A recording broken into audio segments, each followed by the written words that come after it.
pay very close attention. Don't listen to this as just another message. Don't put it off, because what you're about to hear could make an eternal difference in your life, and I'm not exaggerating. There are times when God shakes a person's heart to warn them, to awaken them, to tear away the veil that many have over their eyes, and this is one of those moments. It's no coincidence that you're here, it's no coincidence that this title caught your attention, because while many live distracted, busy, entertained, there's a spiritual reality advancing silently, a line being drawn between those who are ready and those who only think they are, and that difference, although not visible to God, is crystal clear. For a long time, the rapture has been spoken of as a distant, almost symbolic event, something that resonates strongly in the church, but that in daily life gets lost amidst work, problems, social media, routines, and exhaustion. But the revelation that changed everything had nothing to do with dates,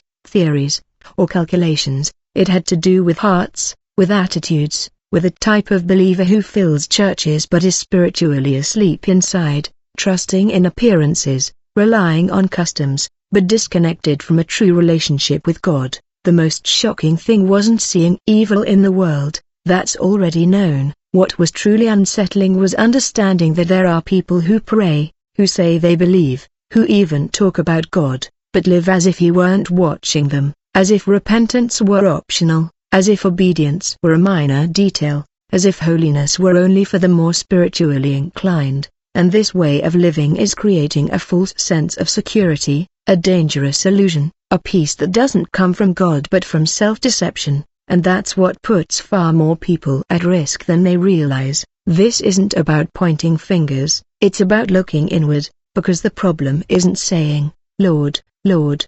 The problem is when lips speak, but life goes in another direction, when one knows the language of faith but doesn't live out the commitment, when you want the promise without the commitment, salvation without transformation, heaven without dying to self, and that's where the line begins to be drawn, not between good and bad according to the world, but between those surrendered and those not surrendered before God, and that difference, though it may go unnoticed today, will be impossible to hide at the time of the rapture. What was revealed wasn't a list of names, it was a pattern, a spiritual state, a type of attitude that many normalized, and understanding that was like a direct blow to the heart, because it forces us to stop thinking about others and start asking ourselves sincerely, where am I really before God?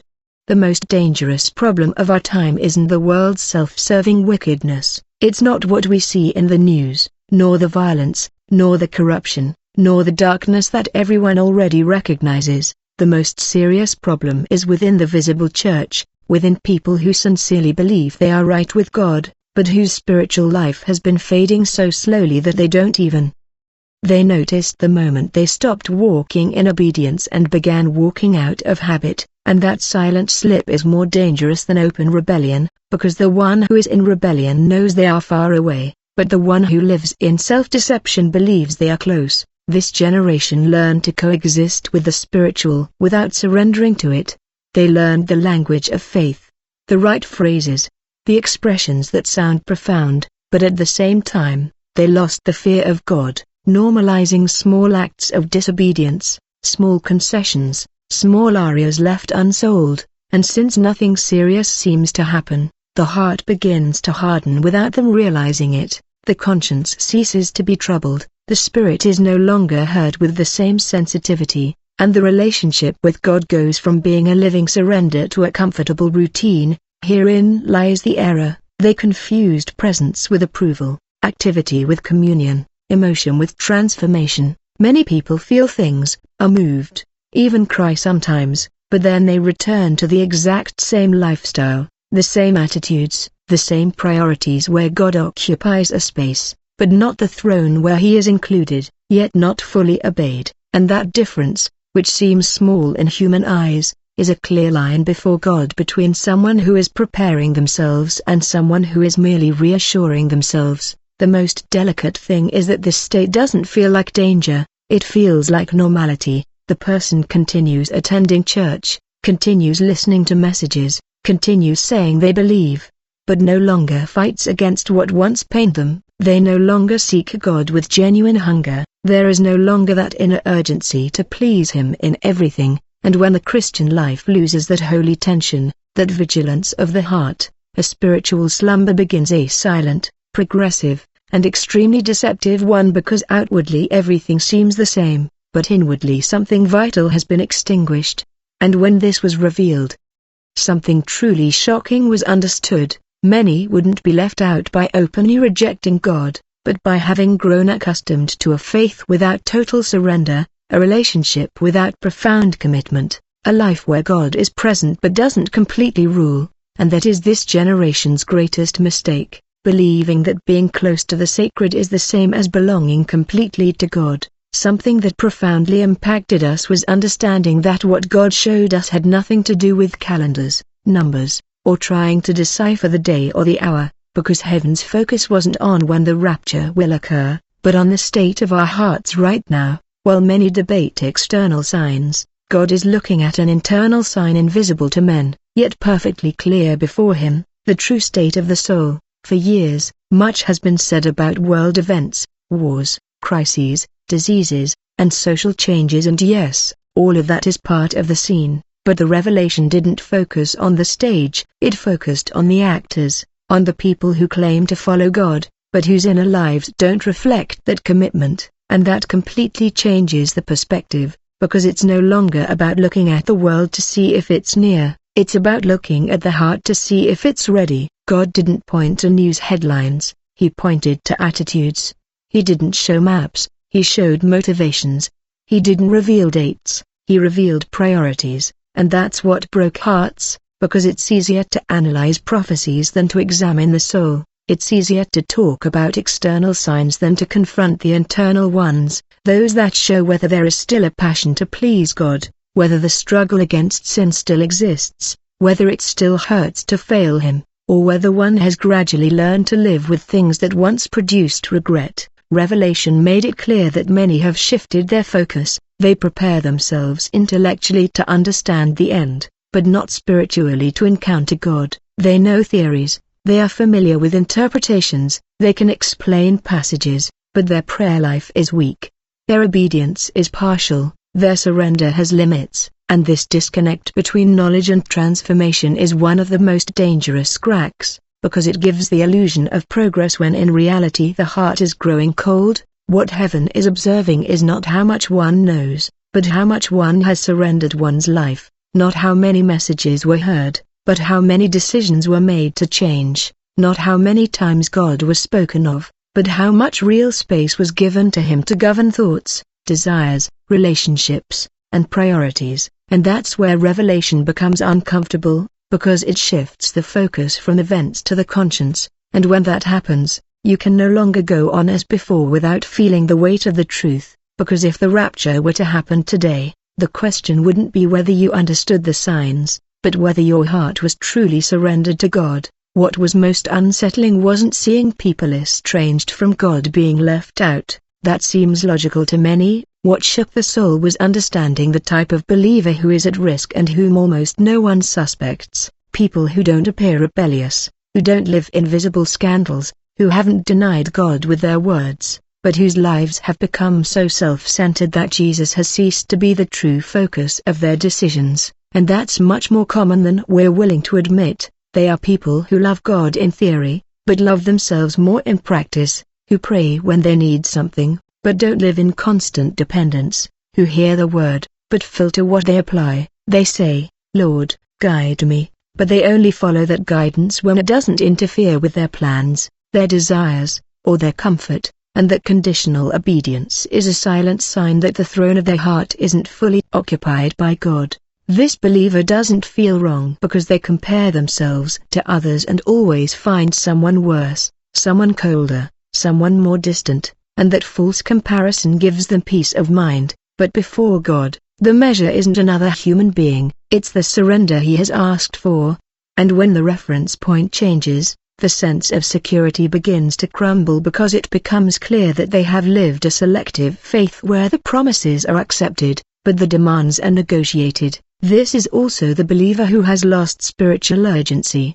There's no longer that feeling that every day counts, that time is short, that pleasing God is the most important thing. Life has become filled with plans, goals, worries, entertainment, responsibilities, and God has become part of the agenda, but He doesn't rule it. He's given space, but not control.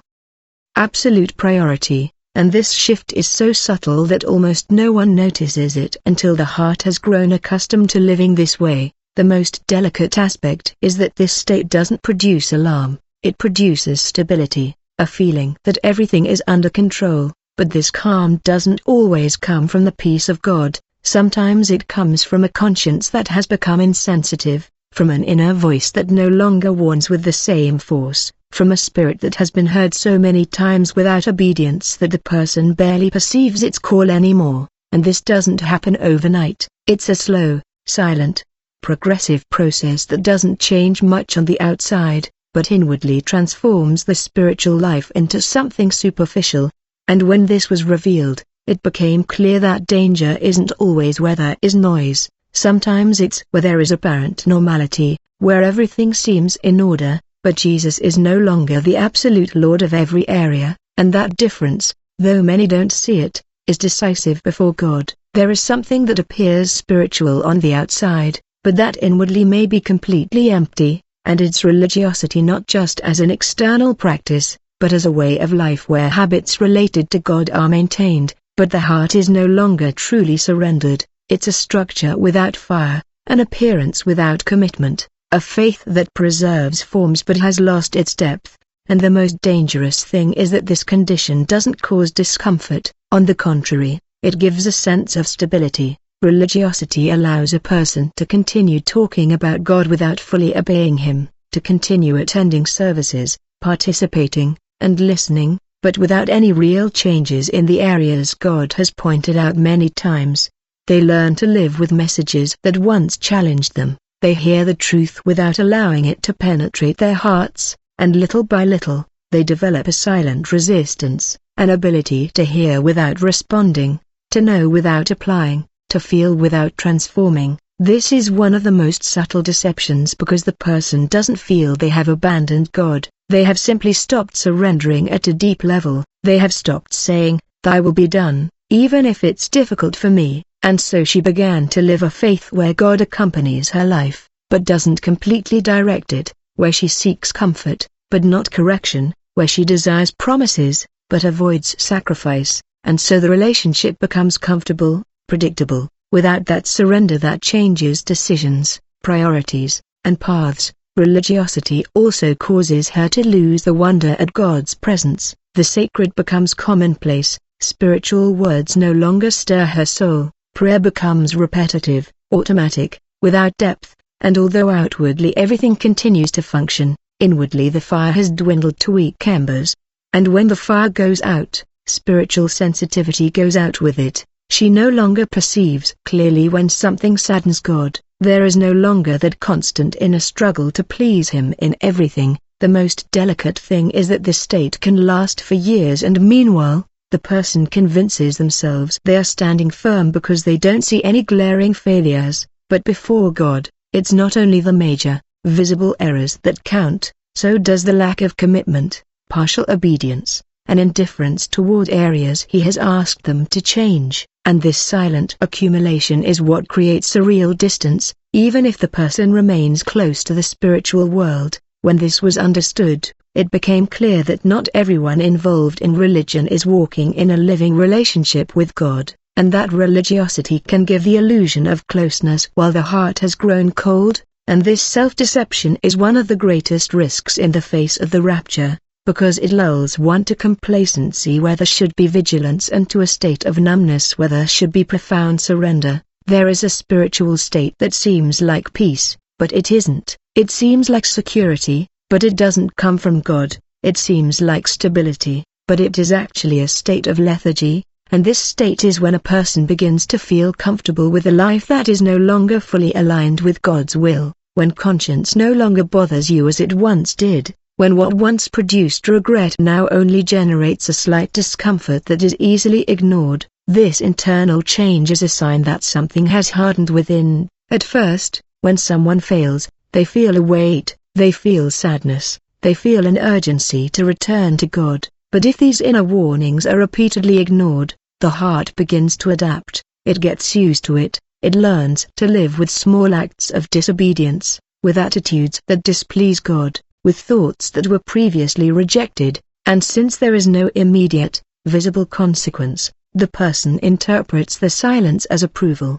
when in reality it may be God's patience, taking so long to react. This is one of the most dangerous deceptions, confusing God's patience with permission, believing that because nothing serious happened, everything is fine. But heaven does not measure spiritual condition by what happens externally, but by what is happening internally, and when sensitivity is lost, the relationship with God ceases to be a vibrant struggle to please Him and becomes a comfortable coexistence, where one's own will gains more and more ground without real resistance. Feeling good without examining one's heart is risky, because true spiritual well-being doesn't come from the absence of inner conflict. It comes from knowing that one is walking in obedience, that one is responding to what God has asked, that one is not ignoring His calls. But when a person has stopped listening attentively, the tranquility they feel may simply be the result of a conscience that no longer reacts, and that is not peace, it is insensitivity. There are those who have reached this point without realizing it.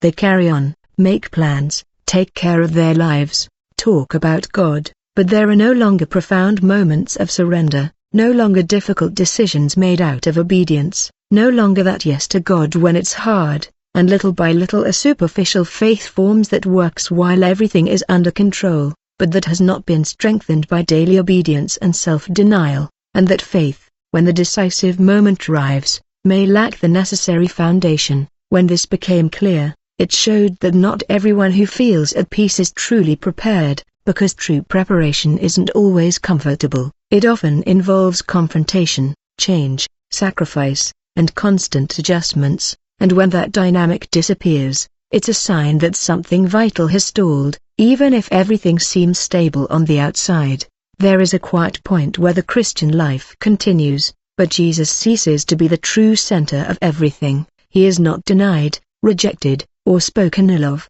He simply ceases to occupy the primary place in decisions, thoughts, and priorities, becoming an important part, but not the supreme authority that governs every area. And this shift, though it may seem small, completely changes a person's spiritual condition. When Jesus is the center, decisions are filtered through a single question. Does this please God? Does this honor His will? Does this bring me closer to or further from what He wants for me? But when He ceases to be the center, those questions are replaced by others. Is this beneficial for me? Does this make me feel good? Is this not so serious?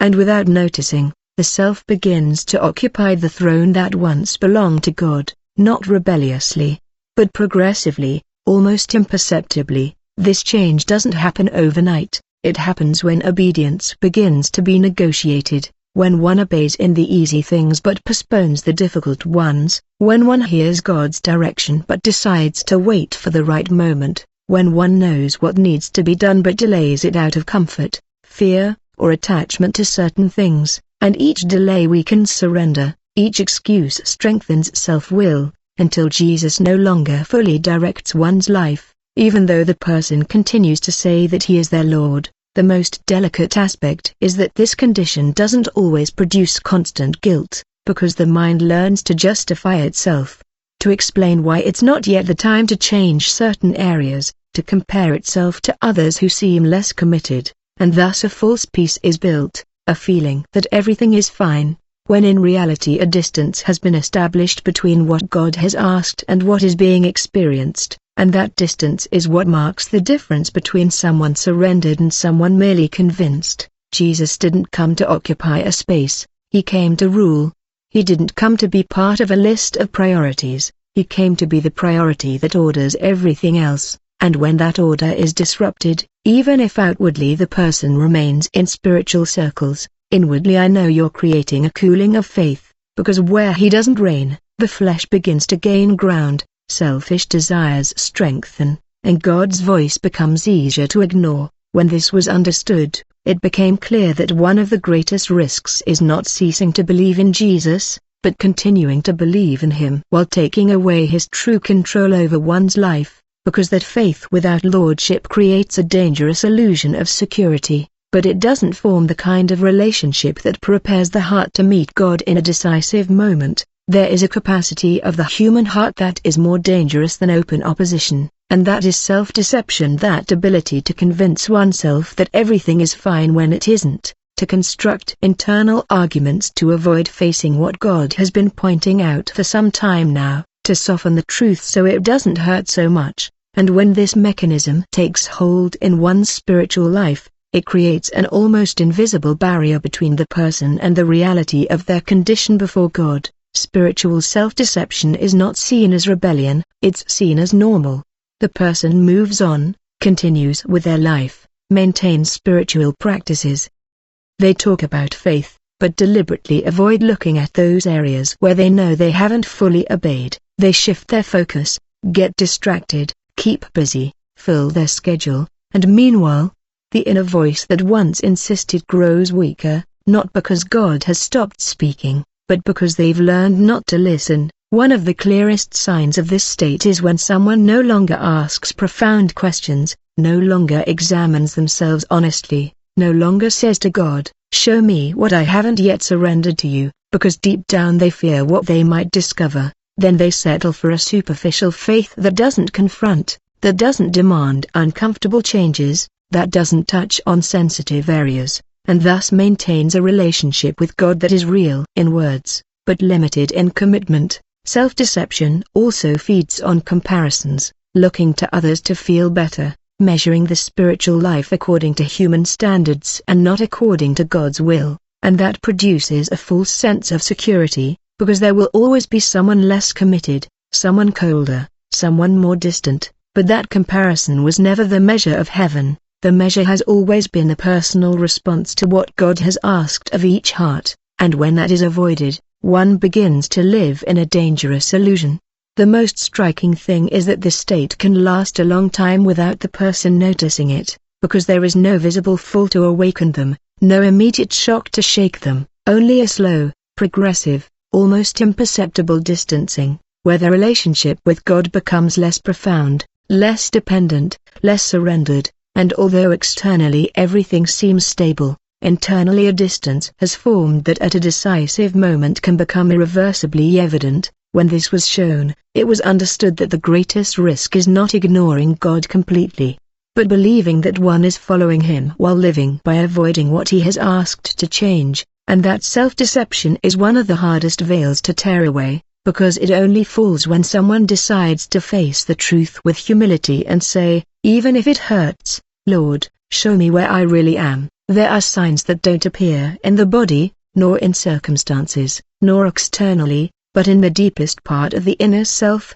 and one of them is when sensitivity toward God begins to diminish, when what once produced conviction now goes almost unnoticed, when one can hear the truth without the heart trembling, when one can fail without the soul breaking as before, and that inner change is a silent warning that something is not working correctly in the spiritual life. Spiritual sensitivity is like a thermometer of the soul. It shows closeness, it shows dependence, it shows a living connection, but when the relationship with God is neglected, when one stops seeking Him sincerely, when one responds late or partially to His calls, that sensitivity weakens, and the person begins to live with a less intense faith.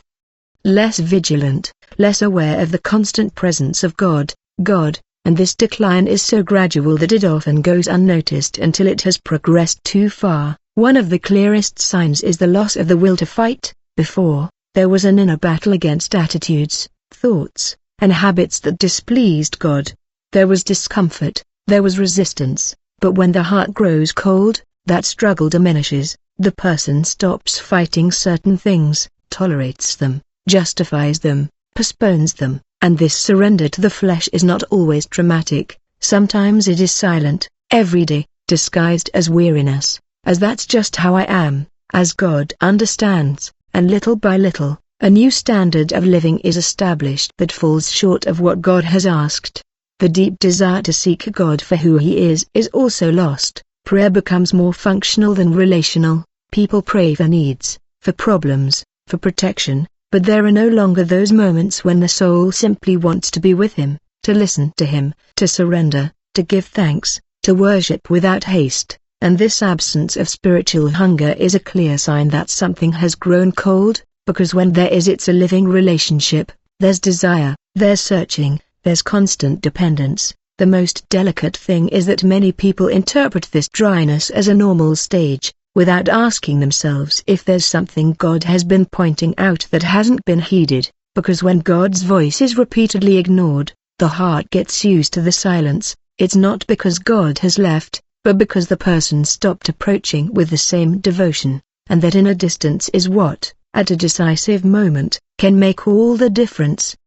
It can no longer be disguised. When this was understood, it became clear that outward progress is not enough. It is necessary to stop and examine whether the inner life is still alive, sensitive, and dependent on God, because when that sensitivity is lost, it is one of the most serious signs that something urgently needs to be restored. There was a point in Revelation where it was no longer just a matter of understanding spiritual states, but of seeing the result of those states, and what was perceived was not a chaotic, human-style scenario. It was a solemn, definitive moment, a separation that was not based on appearances, reputations, or what others thought, but on the true condition of the heart before God, and that scene had a weight that no words can fully describe. It was not a moment of confusion in heaven. There were no doubts, no last-minute revisions, no improvised decision. Everything was clear, because what determines that instant is not defined that day. It has been forming throughout life, in every decision, in every response to God's voice, in every time a call was obeyed or ignored, in every area where surrender was made or restrained, and suddenly, all of that becomes evident at a single, irreversible point. The most shocking thing was understanding that many wouldn't see themselves as unprepared. There would be no prior awareness of being far off. On the contrary, there would be surprise, confusion, disbelief, because their frame of reference was external. Their security was based on habits, environment, religious identification, but not on a deep and constant surrender. And when the truth is revealed without filters, all illusion falls in an instant. That moment doesn't just expose actions, it exposes priorities. It shows what truly occupied the center, what protected oneself more, what constantly postponed things, what justified oneself, what avoided surrendering, and all that, which for years may have seemed small, is seen with absolute clarity, because before God nothing is vague, nothing is covered by human explanations, only the truth of what was truly experienced within remains. It was also understood that this is not a capricious punishment, but a consequence of a condition, like when someone ignores medical warnings for years and one day their body reflects that accumulation, not because of hatred, but because of choices made. Likewise, this moment reflects a spiritual journey, a path traveled where God called, waited, spoke, confronted, and offered grace for change, but not everyone responded with the necessary surrender. And when this separation was seen, it became clear that preparation is not a feeling, a label, or a habit. It is a life surrendered day after day, and everything left for later can become impossible to adjust when that moment arrives, because there are opportunities that exist only while the time to respond remains open.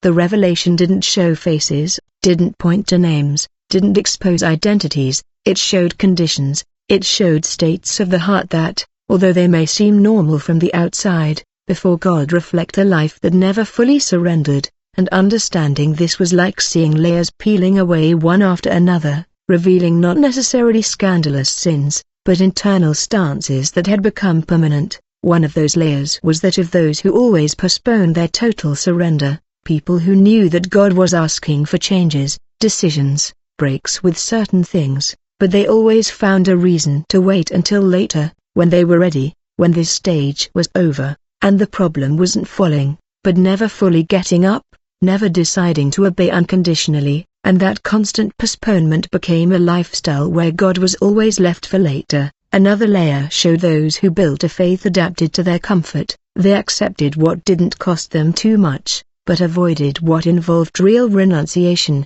difficult forgiveness, restitution, profound changes in character. obedience that affected personal plans, and thus they formed a relationship with God where he was consulted, but not fully obeyed, loved in words, but not followed in everything, and that bias, repeated for years, left a deep mark on their spiritual condition. There were also those who became so accustomed to hearing the truth that they stopped reacting. People who received opportunities, messages, warnings, moments of conviction, but responded superficially, fleeting emotions, promises that didn't last, decisions that didn't hold, until their hearts grew hard. They no longer broke easily, no longer trembled before the voice of God, and that hardness isn't always visible, but before heaven, it's evident. Another layer revealed those who lived more for this life than for eternity, not because they denied heaven, but because their true priorities were here. Their thoughts almost always revolved around achievements,